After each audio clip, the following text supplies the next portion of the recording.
Испытано на себе. После крещенских морозов температура заметно повысилась с минус 40 до минус 20, а значит, самое время ближайшие выходные провести на свежем воздухе, и в частности на горнолыжной базе «Горизонт». Тем более, если вы увлекаетесь горными лыжами или сноубордом. Друзья, всем привет! Это «Испытано на себе». И сегодня поговорим о сноуборде.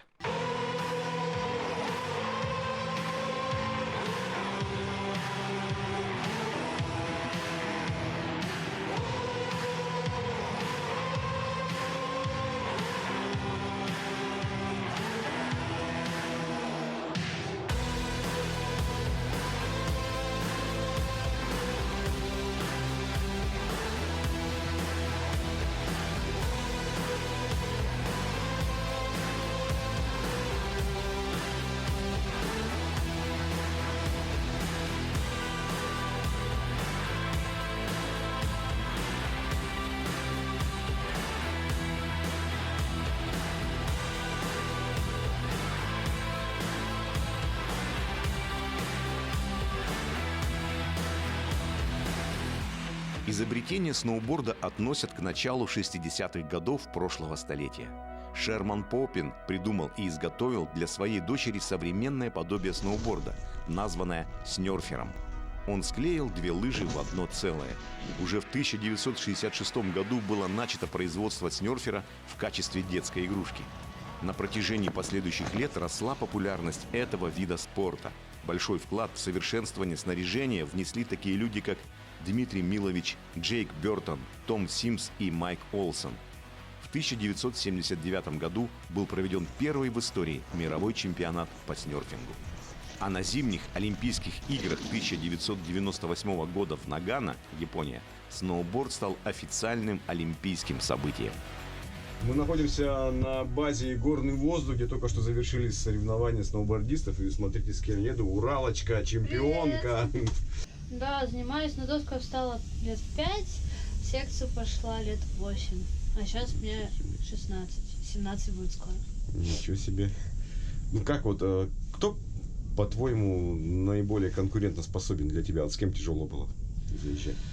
Ой, на самом деле все соперники, тяжелые, с каждым нужно, так сказать, настраиваться на старт. Нет таких людей, с которыми, тут с ним легко пройти дальше. Нет, нужно всегда работать и стараться. На самом деле, сегодня вся тройка была лидерами, так сказать. У всех хорошее время вчерашнее по квалификации. И тут, как обычно это происходит, все лидеры едут одинаково. И если кто-то допускает ошибку, то это его проблема, и он становится ниже. Сегодня мы с моим цехматником Яриком отработали хорошо. Я свой заезд проиграла немного, но он смог догнать соперника, еще и обогнать. Молодец. Поэтому мы выиграли. У нас хорошая команда, мы с ним на просмотре ездили вместе, обсуждали, по какой трассе поедем, какой поворот проходить, и выбирали тактику. У нас получилась хорошая сплоченная команда, поэтому молодцы. Мы выиграли. Это слалом получается, да? Ты еще в каких-то дисциплинах участвуешь? Я участвовала, у нас вчера было личное первенство, так сказать, тоже слалом. И 11, по-моему, числа у нас был гигантский слалом, то есть там девушки стоят подальше и скорость, соответственно, больше. Желаю тебе удачи, успехов. Спасибо. И надеюсь, что когда-нибудь мы тебя увидим на олимпийском подиуме. Спасибо. В Нерюнгринском районе для занятий этим видом спорта оборудованы две базы. Самая ближайшая, которая находится в черте города, «Горизонт». С нее и начнем.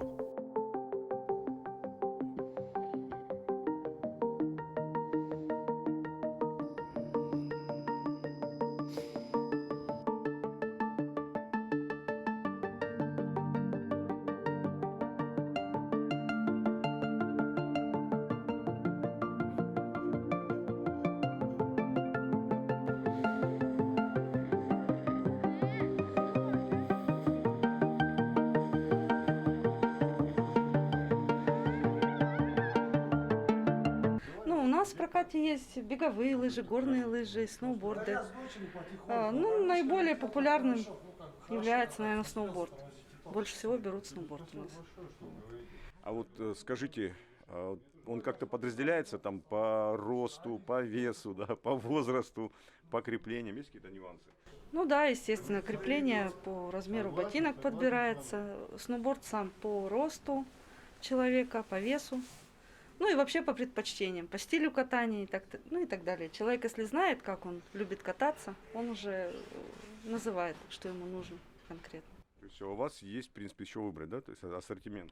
Ну да. Да. Я вот даже смотрю, детские есть, тоже детские берут, да? Детские тоже, да, берут, дети катаются. Совсем маленькие есть сноуборд. Маленькие детки тоже катаются. Вот. Также и горные лыжи тоже есть у нас маленькие размеры. Тоже катаются дети. Все есть для того, чтобы прийти и заниматься этими видами спорта, только единственное, нету снега, да? честно? Да, к сожалению, в этом году снега очень мало. Вот. Можно взять теплую комнату, где отметить какое-то мероприятие. Может быть, там тепло, чайник, микроволновка такого формата. Также у нас есть беседки, где можно что-то приготовить на огне. То есть стоят мангалы, беседочки. Вот. Что еще? Что? Ну вот скажи, после крещенских морозов ощутимо наплыв по количеству? Первые выходные после морозов, да, спали сейчас минус 20, вот как вот по людям? Да, но на удивление народу значительно прибавилось. Люди идут, люди хотят заниматься активными видами спорта, люди хотят активно проводить свои выходные. После морозов, да, есть ощущение, что людей стало больше.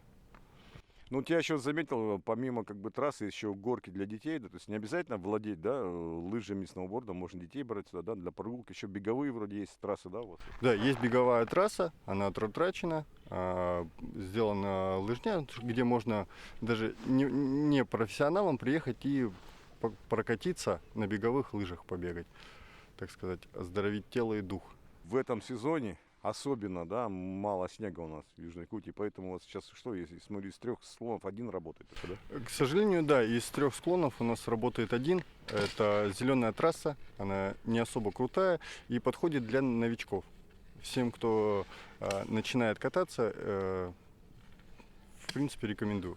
Очень удобно, не сильно, не круто, и поэтому несложно научиться. Приятно провести время. Ну, а еще скажи, пожалуйста, Паш, вот, например, человек, который впервые, да, решил заняться и ознакомиться с такими видами активного отдыха и спорта, да, это сноубординг, либо горнолыжный, да, можно ли здесь на вашей базе получить какую-то хотя бы предварительную консультацию? Конечно, от работника проката вам расскажут про оборудование, расскажут, как правильно застегнуть или расстегнуть, и какие-то, как сказать, какие-то первоначальные моменты ребята, конечно, подскажут, расскажут, научат. Ну, подскажут. Не сказать, что они обучат вас, но помощь какая-то, овладеть снарядом можно. Какую-то все равно информацию, да, можно получить. Конечно. Еще такой момент, вот лично для тебя, да, ты катаешься, я так понял, и на горных лыжах, и на сноуборде, да? Да. Вот разница, да? Разница, конечно, это 2 разных снаряда, но сходство у них это, что сноуборд, что горные лыжи, это технические виды спорта, то есть это техника. Во-первых, стойки, во-вторых, это на горных лыжах у вас 4 конта, а на сноуборде всего лишь 2. Так, На чем сложнее? сложнее. Да. Сложнее, да, тоже не знаю. Скорее всего, на сноуборде сложнее научиться, так как тело находится в непривычном для него состоянии, это постоянно в повороте.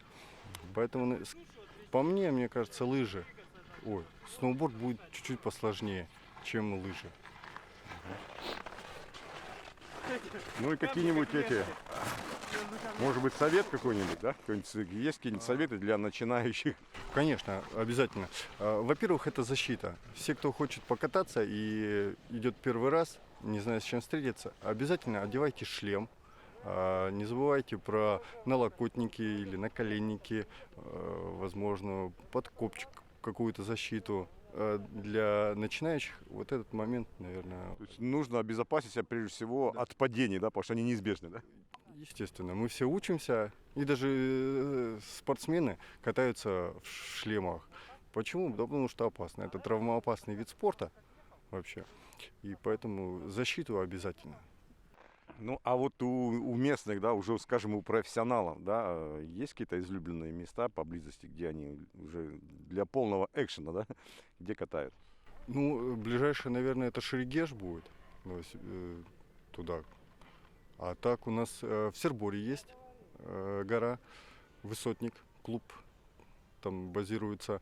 Ребята там отлично катаются, ну, с навыками. Собственно говоря, что я могу вам рассказать о сноуборде? Только что информацию с Википедии или с каких-то фильмов. Поэтому я запросил помощи у ребят, которые занимаются этим делом профессионально. Даже объединились в сообщество, которое назвали Cap2K Team. Команда, вот один представитель из которых сейчас везет нас на гору. Владимир Марков. Володя, приветствую. Приветствую, здравствуйте, здравствуйте. Так, мы сейчас едем в Сербор, да, на вершину. Это еще одна горнолыжка, которая у нас в городе, да. Чем она вот отличается, скажем, от горизонта? Горизонт, ну, отличается, во-первых, там подъемник другой. Вот, ну, маленько по инфраструктуре, по расположению, то есть там очень много интересного леса, можно пофрирайдить, поездить там по лесу. Ну и в целом народу меньше. А сам склон сложнее, там уклон градус выше? Да я бы сказал, что то есть южный склон на горизонте, в принципе, по градусам, наверное, похоже. Просто там подлиннее, 800 метров получается гора на Высотнике. А по количеству снега? Ну, по количеству снега я бы сказал, что так как Высотник находится на территории производственная территория, там маленький снежочек чуть погрязнее, потому что там находится Нюрнбергская ГРЭС. Вот, а по количеству снега там, во-первых, что это не южная сторона, получается восточная, и освещается солнцем, ну, только ближе к вечеру. Соответственно, со склона снег не успевает растаять, допустим, как на горизонте. И сезон дольше, да, получается? Сезон получается дольше, да, бывает мы в мае там. Мы, бывает, откроем сезон в октябре, то есть с первым снегом, учитывая, что в лесу там есть мох, вот, и чуть-чуть снежочка падает на мох, и можно уже смело катить. То есть с октября по май смело катаемся. Ну еще, Володь, расскажи, пожалуйста, вот я слышал информацию такую в Инстаграме, что вы хотите организовать еще школу, да, по сноуборду. Вот какие действия уже есть, что надо для этого, что делаете? Это да, школу сноуборда в планах открыть уже, ну, хотим запускать уже этой весной. Вот, оборудование закупили, детские комплекты, комплекты женские, мужские, то есть уже готовы принимать в свою школу новобранцев и обучать этому нелегкому делу, как сноубординг. Я видел, что-то летом строили там, да? Да, мы построили, уже начали уже утеплили домик, осталось дело, ну там, внутри сделать ремонтик, чуть-чуть как-то маленько поработать с дизайном, не знаю, можно так назвать. Вот, ну и в целом будет теплый домик, в который мы готовы принимать наших гостей, поить чаем, рассказывать истории, обучать, то есть, ну, какие-то инструкции там. Ну, судя по вашему инстаграму, я смотрю, историй у вас много. Интересно. Историй очень много интересных, подписывайтесь, кстати, ссылочка будет здесь. Cap2K Team. Вот. Всю подробную информацию мы будем именно в этом профиле выкладывать. Следите за новостями.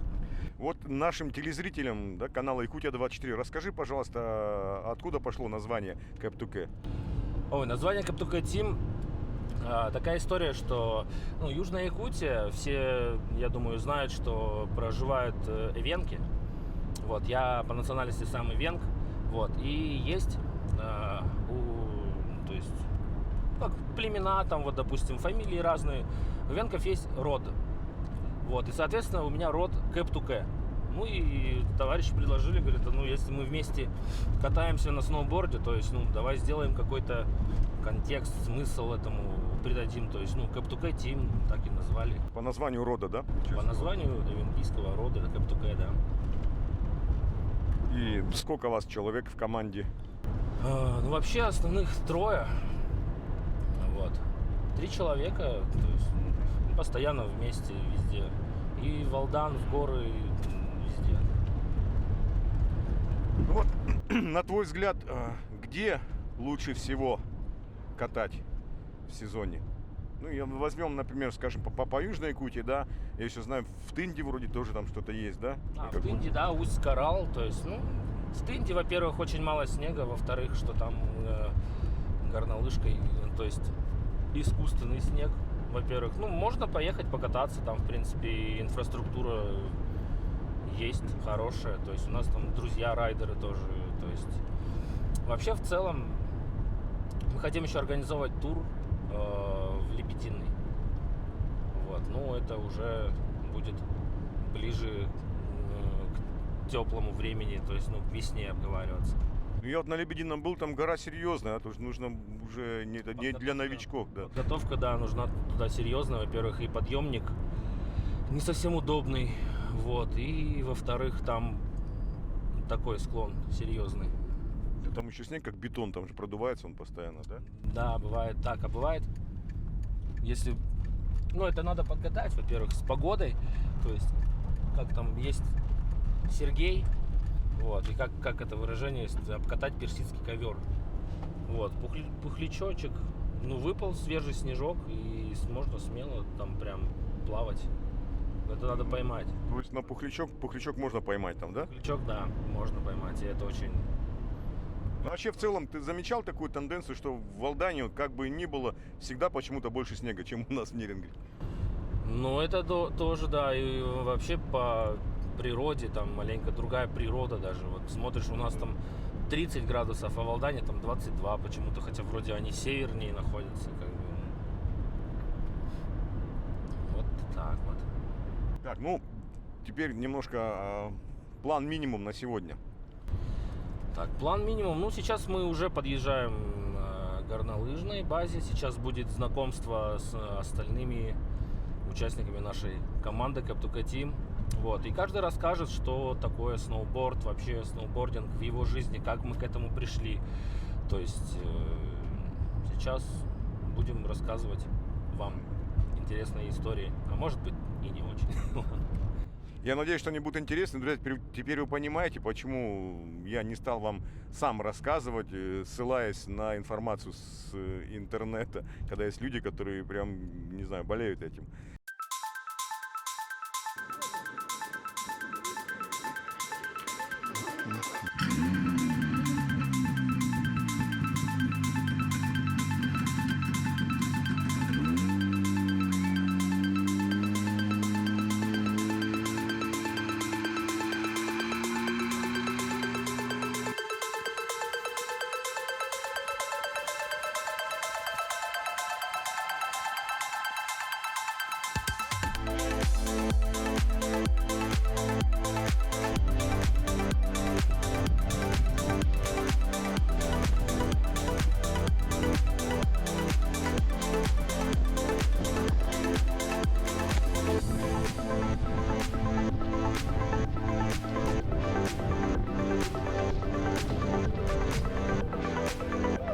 Занимаюсь уже лет 10, наверное, катаюсь. Так, ну, на любительском уровне. Но как мне нравится достаточно. Вот, кайфую от этого вида спорта. Как все начиналось? Начиналось все, как у всех, наверное, попробовали скатиться на лыжах. Вот, чуть не убился на нашей городской горе. Вот, а потом что-то сказали мне, что надо переходить на сноуборд, говорит, это поприкольнее. Можно гонять по лесу, больше свободы. Вот. Я тренер-преподаватель по джиу-джитсу, в городе Нерюнгри, соответственно. То есть физика есть, да, позволяет? Да, и у нас по джиу-джитсу проходят соревнования среди черных поясов по серфу. Вот, собираются черные пояса и катаются, ловят волны, катаются на серфинге, проходят прям полноценные соревнования. Вот, ну мы примерно занимаемся тем же самым, только у нас вода в твердом состоянии. Также ловим баланс, балансируем, вот, ощущаем свое тело. Ну вот для тебя сноуборд сложнее, чем лыжи? Или лыжи сложнее, чем сноуборд? Да я как-то лыжами особо так и не... Я в детстве катался на лыжах, но на беговых. Вот. На горных прокатился пару раз. Ну, как сказать. На борде мне что привлекает на борде, что можно кататься по лесу, по любой поляне. Вот, как вы видите, здесь в лесу находимся. Здесь лыжник, например, ну, не проедет там, где гоняем мы. У нас больше свободы. Вот, больше пространства. Ну и как бы у нас горы так не позволяют. У нас нет таких лысых сопок по Якутии. Если где-то ездить там в Алдан, куда-нибудь подальше, где-то фрирайдом заниматься. Если возьмем Якутию, да, по республике, вот на твой взгляд, самое такое место для фрирайда, подходящее? Ну, мы гоняем в Алдан, там больше снега. Вот, там Алдане. больше таких мест, да. Нам нужен вертолет. Ждем вертолет, когда у нас появится наконец. А ту сторону, вот где Ханни, там Удакан, еще не пробовали? Не, мы не ездили, нас как бы там ребята приглашали, вот Сахаслед. Мы думаем как-нибудь с ними съездить, покататься, тоже снять фильм какой-нибудь прикольный. Вот, ждем момента. Что бы ты мог посоветовать, да, для начинающих? Начинать. Все, да, просто начинать. Особых советов никаких. Не надо сидеть дома, рассказывать о том, что зимой холодно, нечего делать у нас, как у нас любят эту песню завывать. То, что да, в Нерюнгри нечего делать, как бы много есть что делать.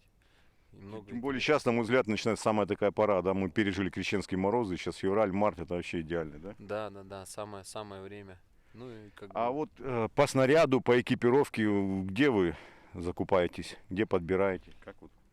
Да, мы как можем, кто во что гораст. Вот, например, у меня вот костюм, поплавок, рыбацкий поплавок для моря, для похода в море. Вот, самая простая экипировка. Главное, я говорю, как бы не то, что на тебе надето, на чем ты ездишь, главное сердце. Ну смотри, доска. Средняя жесткость, даже ближе к мягкой, 157-я ростовка. Вообще ростовка доски выбирается от твоего роста, и она должна быть тебе до подбородка. Для новичков она должна быть чуть ниже, чтобы было гораздо удобнее управлять. Для тех, кто уже умеют ездить на досках, то они берут, как правило, себе чуть повыше. Также обычные пластиковые крепления, атом, ничего сложного, сверхъестественного, все пластиковое. Но крепкая, как показала практика, уже пару раз врезался в бревна, все держит, все практично, все круто. Ботиночки Nike, довольно-таки хорошие, мягенькие, удобные, теплые. На сноуборде с 2005 года. Стою, так сказать, у истоков этого вида спорта в нашем регионе. На то время, когда все это зарождалось, стояло, может быть, человека 4. Никакой информации не было, ни ютуба, ничего такого. Учились на своих ошибках. Методом тыка. Это даже было не методом тыка, это было проб, ошибок. Были переломы, были ушибы, было все, но сквозь все это закалился спортивный дух. Вот в такие моменты неохота было все это забросить. Но если бы, не буду хвастаться, если бы я был бы слабым духом, я бы, наверное, бросил. Сноуборд — это один из экстремальных видов спорта, и как бы травмоопасность в этом виде спорта не исключена. В первую очередь здесь для новичков бы я посоветовал это не пренебрегать правилами и носить определенную защиту, такую как шлем, такую как налокотники, наколенники. Постоянно разминать суставы, потому что это все постоянно падаешь. Таз. Надо еще по-любому какую-то защиту на таз. В частности, на копчик, наверное, да? Да, потому что постоянно сидите, и это такое в моменте, постоянно падаете на эту точку соприкосновения. Ну и, скажем, вот как правильно выбрать борд для начинающих, да? Посоветовал бы выбирать доску в специализированном магазине. и интересоваться непосредственно у профессионалов, которые продают эти доски, и уже подбирать, потому что эта экипировка, она должна быть индивидуально подобрана под каждого человека. Нету такого норматива, что вот ты там до стальки, значит тебе вот такие нужны. Нету такого, надо смотреть под каждого человека, все индивидуально. Но для новичков бы посоветовал мягкую доску, мягкие ботинки, так как в этом моменте будет гораздо комфортнее перемещаться по склону, ну и чувствовать как бы первые шаги на сноуборде. Еще вот мы с Владимиром разговаривали, да, зашел разговор о школе, да, якобы вы сейчас хотите школу открыть. Да, вот об этом мы можем немножко поговорить, да? Да, как бы о школе бы и хотелось бы больше всего уделить внимание, потому что в нынешнее время очень много взрослые люди говорят о том, что молодежь ничем не занимается, молодежь. Все винят молодежь, но, например, лично на своем опыте, да, я помню, когда я был молодым, мной занималось предыдущее поколение. А сейчас все говорят о том, что молодежь ничего не делает, но мне кажется, это просто им никто не занимается. Для этого, и хотим организовать такой не то что школу, мы больше хотим организовать теплый радушный дом на горе, в который будут приходить взрослые, в который будут приходить дети, в который будут приводить взрослые своих детей, и мы сможем продвигать, пусть там... Поделиться, Да, охота поделиться опытом. Опыта за 16 лет набралась куча. И как бы я бы передал бы с большим удовольствием бы это детям, чтобы просто проводили круто время. Ни спортивные какие-то достижения, ни медали, ни грамоты, ничего такого никому из нас троих здесь не надо. Мы кайфуем от этого. Это настоящее наслаждение, когда навалила куча снега, и все просто там такие сидят дома, оврал, мы не можем выехать и на машине, там, куда мы пойдем, там, и все тому подобное. То мы хватаем сразу же доски, берем лопаты, прогребаем здесь себе дорогу, забираемся в гору и получаем истинное наслаждение вообще от всего этого. Есть какие-нибудь планы, скажем, пофрирайдить ближайшие, куда собираетесь, может, какую-то гору? Фрирайд как бы нам интересен, конечно, но это надо прям ходить. Своего оборудования никакого нет, но сейчас у нас появилось такое новое увлечение, мы начали гонять на кайтах. Сноукайтинг, и в наших как бы планах это ТИТ, в наших планах это все, что за ТИТом, где дует ветер, большие поля, то есть сейчас хотим попробовать это. А так как бы по фрирайду, по катаниям вне нашего города, региона, то это только Лебединый, там вообще пушка, красота.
Оп. Ну, вообще, если честно, друзья, для меня этот склон открытие. Какие красивые виды. Приветствую. Здорово. Это у нас хозяин горы. Примерно так. Здорово. Все, поехали? Да не, спущусь, еще поснимаю тут, походу. Вообще шикарно, конечно, у вас. Я первый раз тут зимой. Классно. И виды такие. И снег есть, в отличие от города. Ну, мы тут Богу молимся, он нас не забывает. Пойду поправлю, что тут трос кинули.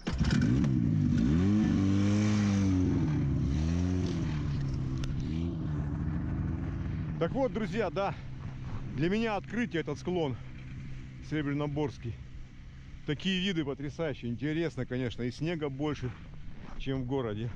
Но чтобы здесь заниматься, нужно договариваться с клубом «Высотник». Они выписывают пропуск, чтобы попасть. Но оно того стоит, друзья. Если вы всерьез решили или уже увлекаетесь этими видами спорта, горные лыжи, либо сноубординг, о котором мы поведали вам в этой передаче, то это, во всяком случае, у нас идеальное.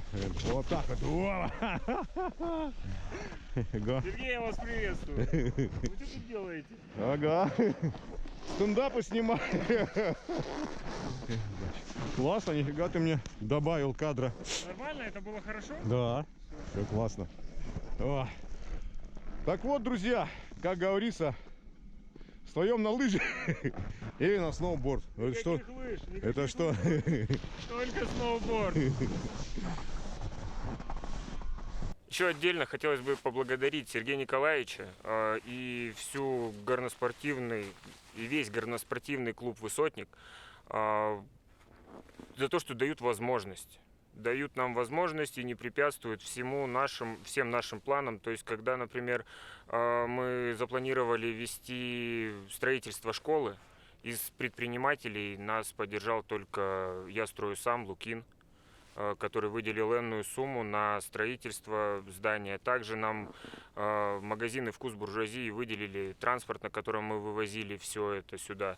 То есть много людей подключилось к стройке, которые вообще даже никак не стояли ни на сноуборде, ни на чем, просто вот отозвались на простой призыв к тому, что давайте сделаем что-то хорошее и будем здесь это развивать.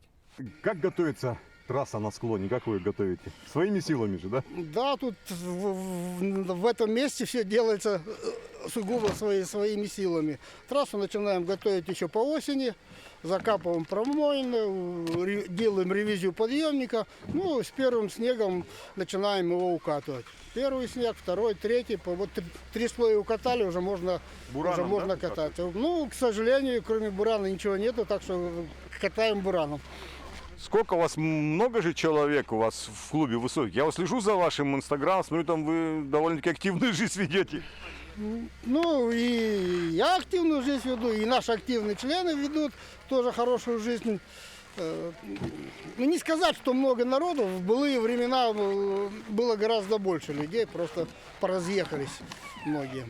Какие-то мероприятия вот в ближайшее время планируется провести здесь на склоне? Ну, мы ежегодно проводим первенство района по горным лыжам и сноуборду. Когда будут они примерно? Это последние выходные марта, скорее всего, что вот так вот. А еще снег лежит, да, у вас получается не южный склон, да? Ну, у нас северо-западный склон, мы катаемся весь апрель. Ну, даже так. Да, ну 20-25 апреля заканчиваем. Ну, а еще скажите, пожалуйста, Сергей, как вот для начинающих, да, что нужно сделать, чтобы попасть на ваш склон, да, и начать заниматься здесь, кататься? Ну, для начала надо приехать, естественно, ознакомиться. Ну, а так у нас за 40 лет клуба маломальское снаряжение у нас есть. Обуваем и детей, и взрослых. Ну, по части горных лыж. Со сноубордом все гораздо сложнее. Ну, то есть, получается, прокат горных лыж у вас есть, да? Да, комплектов 15 мы набираем. Проблем с соседями нету? С ГРЭСом, как там даже шлагбаум стоит, как проезжаете, договоренности этого? Нет, ну с ГРЭСом мы вообще-то друзья. ГРЭС наши изначально учредители. Первые директора ГРЭСа были активными сторонниками горнолыжного спорта. То есть с ГРЭСом мы раньше очень большую помощь помогали. Сейчас помощи нету, ну и врагами не являемся. Тут Но тоже не друзья. мешает, Тоже друзья. Мы друг другу не мешаем. Ну хорошо, ну У получается... нас вот- очень много грэсовских работников членами клуба являются и катаются на этой горе. Ну у вас получается по Южной Кути самый, наверное, длинный сезон, да? Какой вот где-то? С октября вы начинаете уже, да? Не, самый длинный, будем говорить, конечно же, в Алдане, в Лебедином. Там не поспоришь. Там они до июня могут продержаться. Ну, а вообще по сложности тут слон сколько градусов? То есть, смотрю, он такой нормальный, где-то и расстояние. Ну, средний уклон 15 градусов. Ну, это хорошо. Ну, то есть это вот, грубо говоря, любительская гора, а хорошие соревнования по характеристикам мы не можем проводить. Только детско-юношеские вписываемся в рамки. Ну и то все равно. Я смотрю, тут детей много, да, вот встают на лыжи, на борде катаются. Ну, сейчас вот потеплело, начали родители детей привозить. Ну, надеюсь, вы мне простите то, что по законам жанра, да, и по названию передачи «Испытать на себе» мне нужно было все это испытать на себе.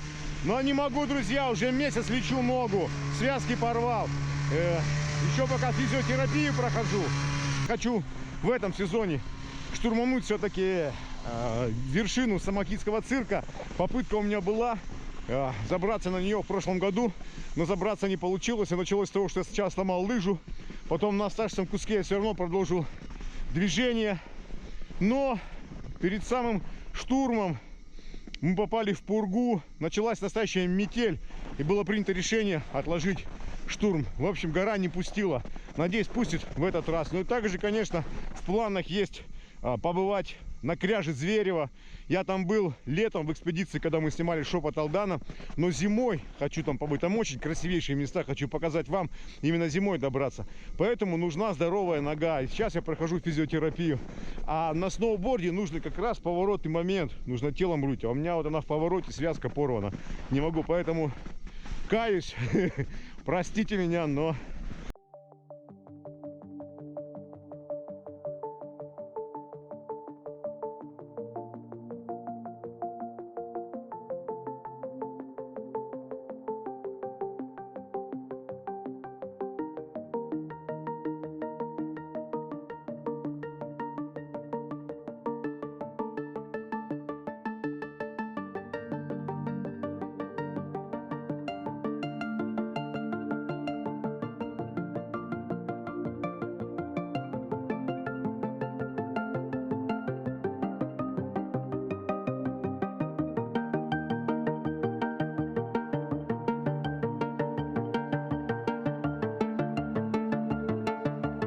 Ну и вот с таким видом на поселок энергетиков Серебряный Бор мы будем завершать сегодняшний выпуск, который был посвящен сноуборду и тем людям, которые занимаются им и любительски, и профессионально, которые уже не мыслят без этого вида спорта жизни активной. Это был Сергей Козюра и «Испытано на себе».